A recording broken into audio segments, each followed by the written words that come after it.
What is good, everyone? Welcome to my channel. Today I'm going to be talking about two major truths that you really should consider if you're thinking about teaching English in Japan. Let's go.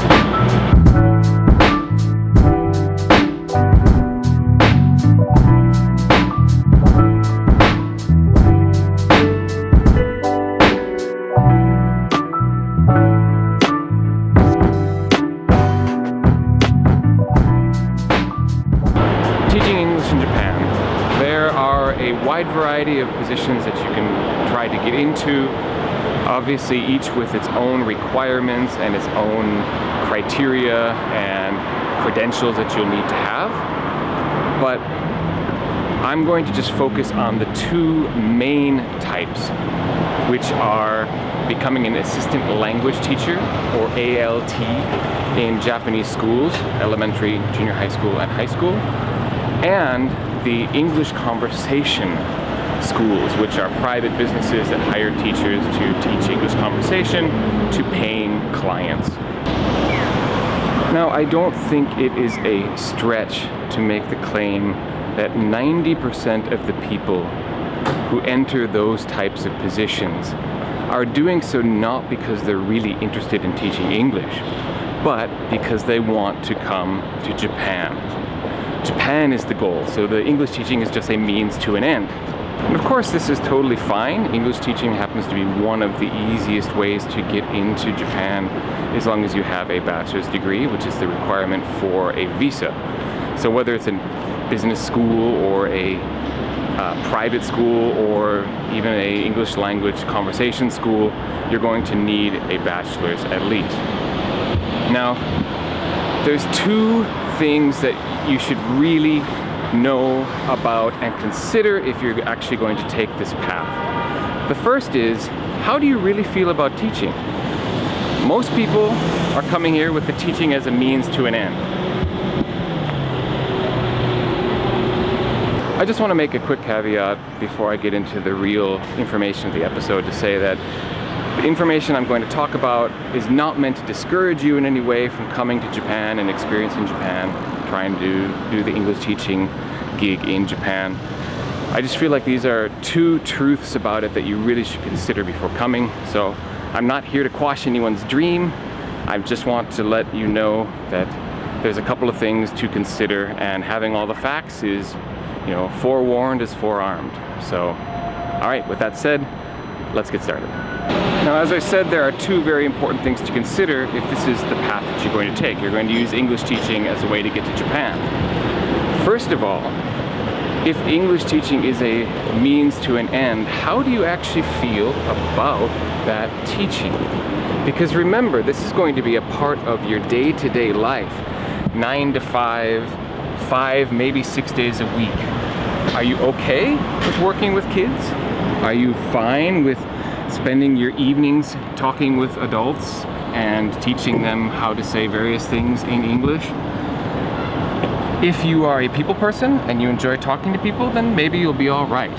But if that sounds like a kind of torture to you, it can very well color your entire experience in Japan, because, like I said, you're going to be in that job day after day, hour after hour, most of your waking hours, in fact. So it's not like you're going to have all this glorious time to enjoy Japan how you want to. You're going to have this job.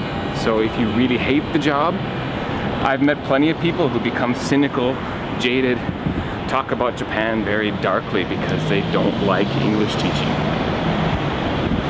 Now, if that's not a problem for you, great. More power to you. I came here intending to be a teacher. In fact, I was a teacher in the States before I arrived in Japan. That was always my goal. So for me, that was never a problem. However, the second problem is something that affected me and my decisions. Now, I came here on what's known as the JET program, or the Japan Exchange and Teaching Program. It's run by the government, and as such, it is the Cadillac of programs, the program that is going to pay you the best and treat you the best compared to almost everything else in the ALT, or English language school, Eikaiwa industry. The salary of Jet is about $3,000 a year, and you're going to have various subsidies of your living expenses. I was paying $100 a month for a 2-bedroom apartment, which is ridiculously cheap, obviously. I had a friend who actually had a standalone house, and he was paying about $100 for that.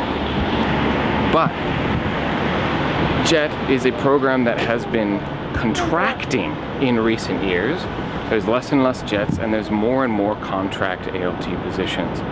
And so you're far more likely to end up coming to Japan being hired by a private business that dispatches you out to various schools and locations. And that and the eikaiwa industry salaries are pretty low. I've seen as low as $1,800 a month, and I guess the better ones can get up to about $2,700 a month, but really you should think about the 2,300 or Niju-san manen, Niju-yon manen, $2,400 a month range is much more likely. And because the majority of those eikaiwa, the language school positions, and those ALT dispatch positions are going to be in larger metropolitan areas, your living expenses are going to be quite a bit higher. So what I'm getting at is, if you have a nice nest egg savings put away that you can use to enjoy your time in Japan, traveling and geeking out and buying all the items that you want to get your hands on, and the English language teaching job is just your way to make ends meet on the day-to-day, you'll probably have a great time here. However, if you come here saddled with student debt that you have to pay off, if you have little to no savings to draw back on, your salary is not going to be very effective for making that trip to Kyoto, or going skiing in Hokkaido, or going to Akihabara and buying all kinds of goods that you want your hands on. So that is the other big thing you need to consider. And you might wonder, well, wait a second, why are the jobs paying so badly, especially if you're living in Tokyo where the costs are going to be higher? And the truth of the matter is, you are basically moving into a retail position. It's kind of like working at H&M or working at McDonald's or something like that. There are plenty of other people willing to do the job.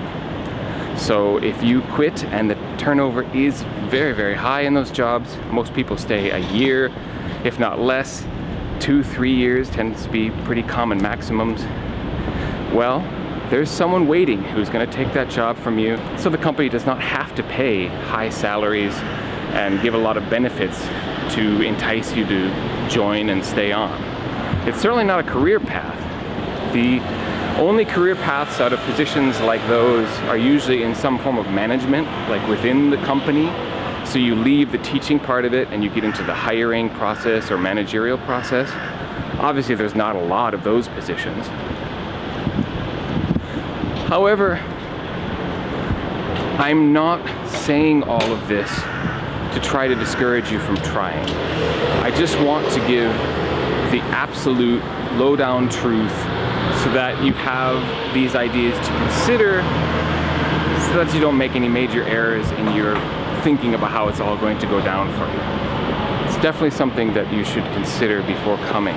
Now, if you have other leverageable skills and could potentially move into other industries, that's outstanding. That's obviously an option. Furthermore, if your Japanese ability is really good, you can move into other areas as well. I've known plenty of people who started in English teaching who have moved on to other things, but they either had really good Japanese or they had some other skill that they could market and then end up in a job that's related to that. So if you have some other marketable skill or you have good Japanese ability, yeah, you can always come here on an English teaching visa to begin with and then move into something else. But if you don't have that, well, I'm not saying it's impossible to live on the salary and have fun here. It's just going to be remarkably more difficult. I've heard some other people say this in some YouTube videos, but I feel like it can't be stressed enough. Again, I don't want to smash anyone's dreams, and I'm not saying don't go for it. If it's something you want to do and you feel you can make it work, absolutely go for it. I don't think you will regret it. But for me, I saw the writing on the wall when I was finishing up my ALT tenure. I finished in 3 years, and I was looking for options to stay in Japan past that 3rd year. And I basically learned what I just told you right now, which is I wasn't likely to luck into any kind of career path given my current skills and ability. So I left Japan and went back to the States, did graduate school in order to enter the university teaching. And that for me has turned into a viable career. Obviously it's possible if you find another path, but if you're going to stay right in the ALT or Eikaiwa path, it's going to be difficult to sustain a life in Japan over the long term. Now, if you really just want to do a year and you have that nest egg of savings to use, you know, again, go for it. But if you don't have that, you'll need to really consider how you feel about teaching, how you feel about scrimping and saving in the day-to-day so that you can take an interesting trip somewhere, or, you know, go out and eat some interesting food from time to time. It's not going to be easy, and that's what I wanted to let you know.